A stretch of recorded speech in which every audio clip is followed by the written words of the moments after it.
Hello YouTube. Today I'm going to show you a common card priest deck versus heroic Heigan. So if you're having trouble with him and you want to beat him with a priest deck, you've come to the right place. Heigan's gimmick is that he does 3 damage to the leftmost creature. So essentially you just need to build your deck around that and kind of abuse it. So one way to abuse it is cards like Nerubian Egg. You want it to die, so it'll turn into a 4/4. Cards that just minimize the damage, like Haunted Creeper. When he dies, he summons 2/1/1s. This gives you like plenty of stall time to just attack. And like, okay, well, he's just going to destroy 2/1/1s the next turn. And then you kind of want like a later game strategy just to deal with it in general. And that strategy for me is the Stoneskin Gargoyle. So hopefully these buy me time to draw into Stoneskin Gargoyle.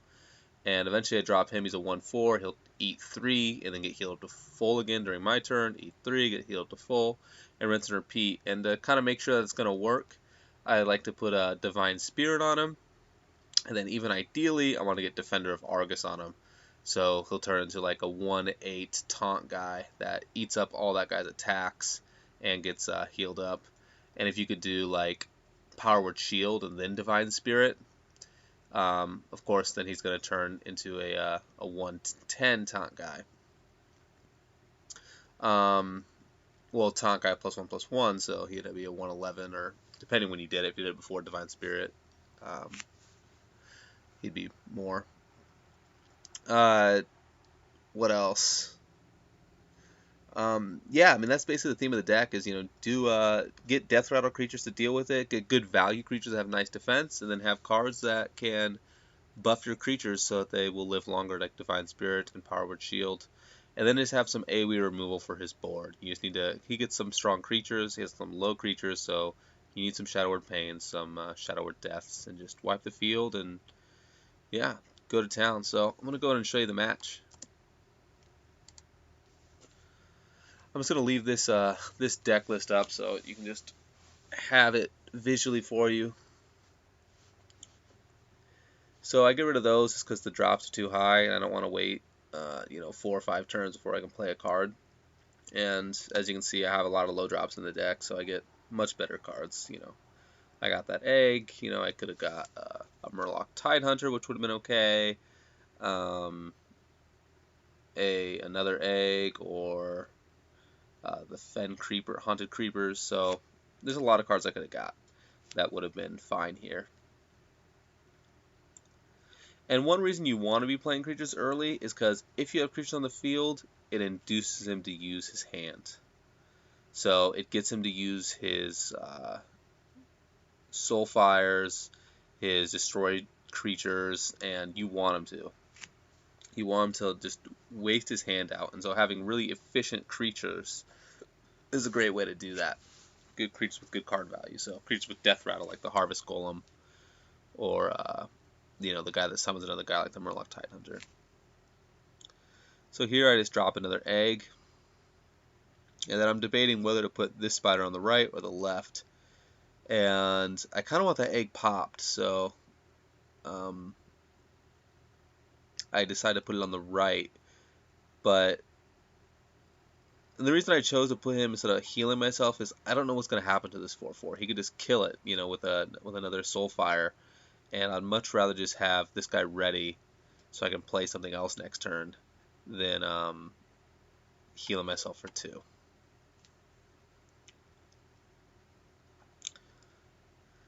So here I have to decide, do I want to just destroy that 2/3, or how do I want to play that? And I decided I'm going to spare my 4/4 of the damage and drop that.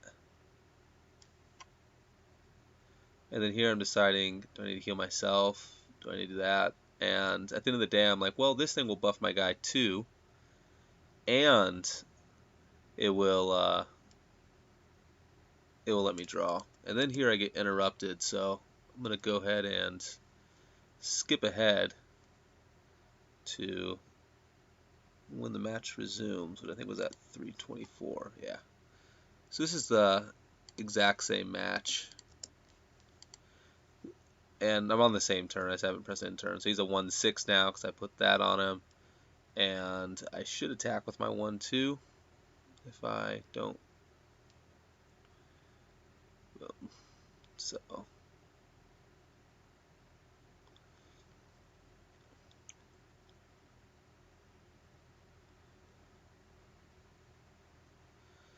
just in case, the best way to get rid of them is attack for 4 and attack for 1. So if that's the case, then I set it up that way.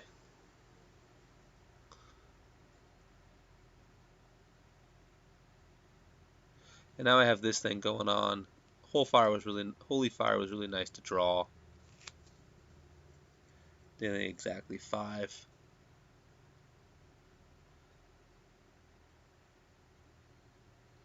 And I think this is also a pretty sick play. I think actually I make the better play here.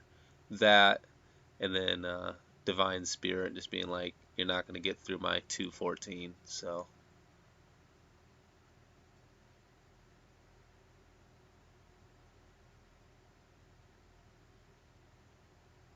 and then he summoned that as a random minion, so I was just like, okay.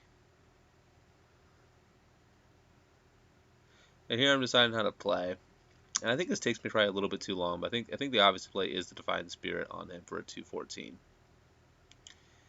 And of course he still has some cards you have to worry about, like Soulfire getting played on you to your face, but you're in really good shape at this point because it's going to be hard to get through that 214.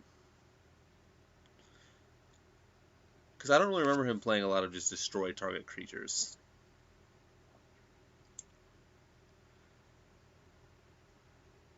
And this is the ideal situation of the deck, is get this combination to work.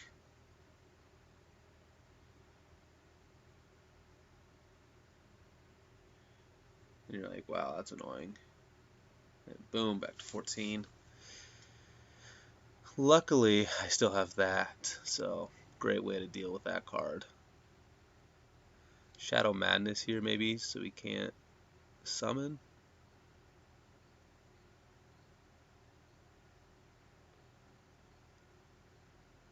Hit him with that, hit him with a 1/1 spider, boom, done. Yeah, that way he doesn't get the trigger effect and actually has to play a card. Heal myself for 2, get myself a little bit out of the danger zone, and just start pecking away out of him. And here, as you can see, his card advantage is starting to go away. And you have a really sick setup, you know.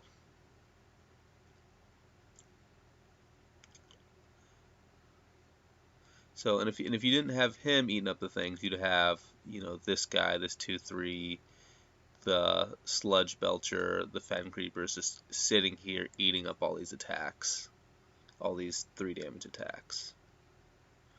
You know, or possibly the Shadow Spawn.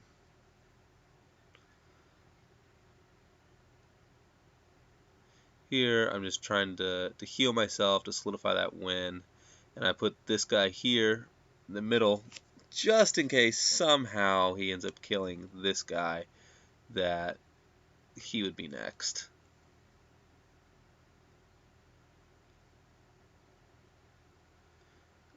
And as you can tell, he's having a heck of a time killing that guy.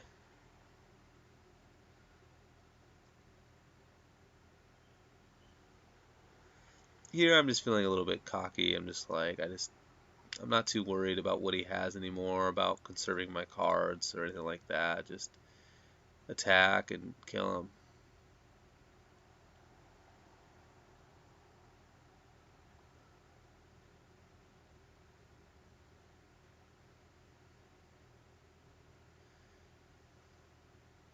Here I'm deciding that 13 health, there's just no way he's going to deal that much damage, and I'd rather just keep pressure, and if he somehow gets rid of that gargoyle, I just want to be prepared and just have cards in place.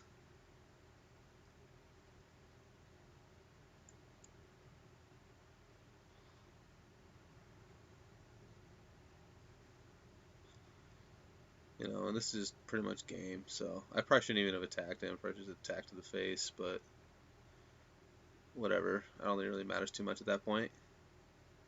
And here I basically know I have the game. My field is so strong. 2 taunt creatures, lots of death rattles, so game basically going perfectly. and just, just ignoring that creature, like I should have ignored the 3/2, because it really just doesn't matter.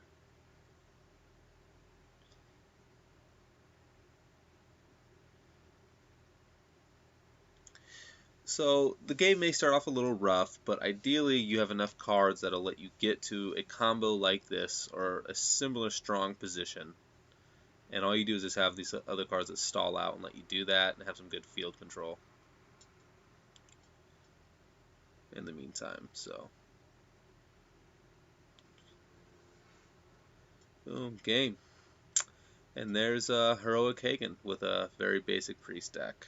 Anyway, good luck, guys, when you face him. Hope you got some tips and ideas for your own decks. Peace.